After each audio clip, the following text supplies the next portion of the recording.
The first wave of the alien invasion hit Earth with a terrifying precision. Hundreds of massive ships descended from the stars, darkening the skies.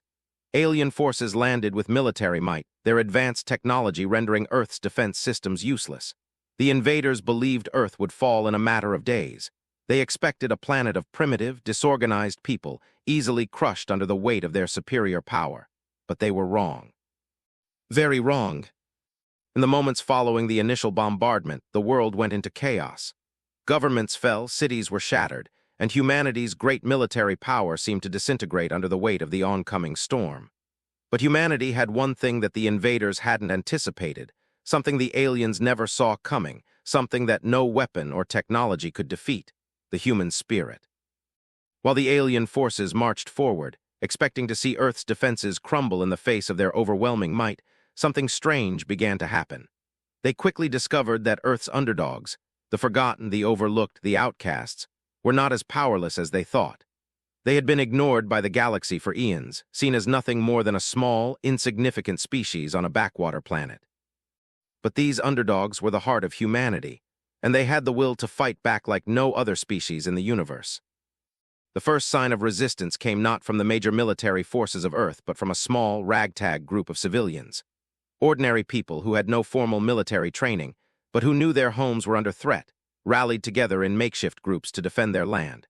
They fought with an intensity that defied all reason. Farmers, teachers, and even children banded together, using whatever they had, old rifles, homemade explosives, and even farming equipment, to fight back. One such group in a small town in the American Midwest took the aliens completely by surprise. They had no weapons that could stand up to the alien technology, but they had something far more dangerous: determination. Under the cover of night, this group used the terrain to their advantage, setting up ambushes, using their knowledge of the land to create traps and barriers that disrupted the alien forces. For the first time since the invasion began, the aliens began to hesitate. They had underestimated the strength of these primitive humans, and they began to realize that Earth's people were not going to fall easily. Meanwhile, far from the front lines, Earth's forgotten military outposts, those that had been abandoned, left to rust and gather dust, were suddenly called into action. These were the remnants of old defenses, installations designed for wars long forgotten. They were small, seemingly outdated, and left for scrap when the world believed they were no longer necessary. The aliens, with their advanced technology, didn't even consider these outposts as a threat. But the humans who manned them weren't just soldiers, they were survivors. They had lived through the ups and downs of an Earth that had been on the brink of collapse for centuries. These soldiers, now tasked with defending their homes, became humanity's backbone in the struggle against the invaders. They had nothing to lose and everything to fight for. They quickly took back forgotten outposts and used them as launch points to hit the alien forces from all angles. The aliens had come expecting an easy victory, only to find that the humans fought back with a guerrilla-like ferocity. It was chaos for the invaders. Every step they took, every city they conquered, they left behind a path of destruction and resistance, a chain of humans who were more than willing to die for their planet. One of the first big turning points in the conflict came when the human resistance, using information gained from intercepted communications, discovered a flaw in the aliens' advanced shields. It was a small weakness, one that the invaders had overlooked in their confidence, but it was enough. Using this knowledge, a small fleet of human ships launched a daring attack on one of the aliens' largest warships, a massive vessel designed to destroy entire continents. The battle was short but intense. The human ships, vastly outnumbered and outgunned, attacked with relentless fury, targeting the weak points in the alien ships' defenses. For the aliens, this was an insult. How dare these inferior humans challenge their might? But it wasn't a challenge, they were fighting for their survival. The alien ship fell not because of superior technology or greater numbers, but because the humans refused to give up, refused to accept their fate. It was humanity's underdog spirit at its finest. When the alien command heard of this defeat, they dismissed it as an anomaly. After all, the rest of their fleet was still untouched, and Earth's resistance was still just a nuisance. But what the aliens didn't realize was that their greatest enemy wasn't going to be their superior firepower. It was the fact that humans, when pushed to the edge, would fight back with a raw, untamable force. A force that no alien empire, no matter how advanced, could ever predict. As the war continued, humanity's underdog spirit began to spread. Each small victory, each unexpected resistance, fueled the fire of defiance that burned across the planet. What started as isolated pockets of resistance grew into a global movement. The invaders, still convinced of their superiority, were blindsided by the sheer number of humans who were willing to fight, no matter the odds. In the cities, the resistance took shape. Young people who had never picked up a weapon before now stood side by side with military veterans, all fighting with a single purpose: to protect their home. No longer were humans just trying to survive, they were fighting for something greater. They were fighting for their families, for their future, and for a place in the stars. But it wasn't just the humans that had rallied to Earth's side.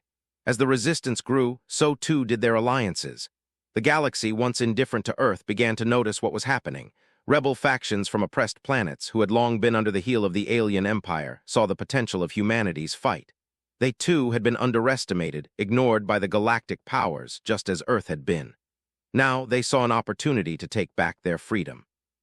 They rallied to Earth's side, joining the fight against the invaders. The first signs of the alien empire's realization came when their fleet began to splinter.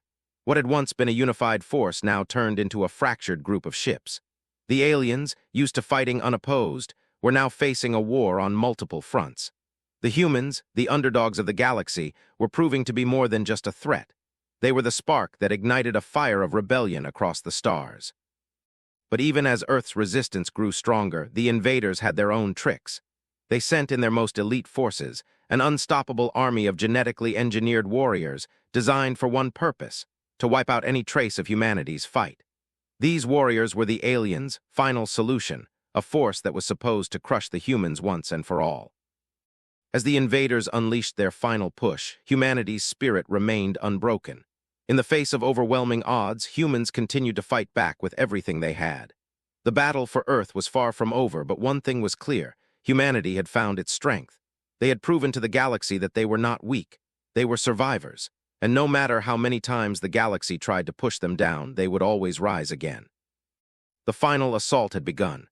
The alien invaders, realizing that Earth's resistance was no fluke, had decided to unleash their most fearsome weapon: a genetically engineered army, stronger, faster, and more deadly than anything the galaxy had ever seen. These warriors, bred for combat and imbued with the might of the alien empire's advanced technology, were designed to be the ultimate force. Their mission was simple: wipe out the last pockets of resistance on Earth and end the human struggle once and for all. At first, humanity's forces were stunned. The sheer power of the alien warriors was overwhelming, and for a brief moment, it seemed as though the underdogs might finally face defeat. These new invaders tore through human defenses with brutal efficiency, their advanced weapons and impenetrable armor leaving little hope for survival. But then something incredible happened. Instead of crumbling in the face of this terrifying new threat, humanity did what it had done best from the very beginning: they adapted. The humans, armed with little more than sheer will and ingenuity, quickly turned the tide. They began to study the alien warriors' tactics, learning their weaknesses, exploiting their blind spots. Using their underdog mentality, they struck back with a creativity that the aliens could never have anticipated. In the jungles of South America, a group of resistance fighters used guerrilla tactics that seemed almost impossible. They blended into the dense foliage, using the environment to their advantage. They set traps, ambushes, and surprise attacks that baffled the alien forces. They didn't just fight with weapons. They fought with their minds, using the terrain and their understanding of nature to create a battlefield where the alien warriors were outmatched. Elsewhere in the heart of Europe, an underground movement of civilians with no military training at all began to take down alien supply lines. Armed with nothing more than makeshift bombs, they attacked alien convoys, disabling their transports and crippling their ability to resupply. It was a war of attrition, small, seemingly insignificant victories that, in the grand scheme of things, began to add up. The alien invaders, who had come expecting an easy conquest, now found themselves fighting a battle of endurance. They had underestimated humanity's capacity to adapt, and they were quickly realizing that even their genetically enhanced soldiers were no match for Earth's determination. But the most surprising turn came when a group of scientists and engineers, human civilians, developed a weapon capable of disabling the aliens' advanced technology. Using stolen alien technology and Earth's own ingenuity, they built a device that could jam the alien communication systems, rendering their forces disorganized and unable to communicate with one another. This single act of resistance, an act of pure human ingenuity, changed the course of the war. For the first time, the alien fleet found itself facing an enemy that could not be defeated with brute force. The aliens, confused and in disarray, began to retreat, but they weren't finished yet. Their final strike, the weapon they had been holding in reserve for just such an occasion, was still in play. It was a superweapon, an experimental device capable of wiping out entire cities in an instant, a weapon designed to send a message to Earth. No matter how hard humanity fought, the invaders would always have the upper hand. The alien leadership had believed that this weapon, which they called the cataclysmic harbinger, would break the spirit of humanity. It was an orbital weapon, capable of firing a beam that would reduce entire cities to ashes. Its mere existence had kept Earth's leaders up at night, wondering how they could possibly defend against such an overwhelming force. But the invaders had made one critical error. They had underestimated humanity's ability to fight back, even when faced with the darkest of odds. As the weapon was prepared for launch, humanity's last hope came from an unlikely source. A coalition of engineers, former soldiers, and brilliant strategists from across the world.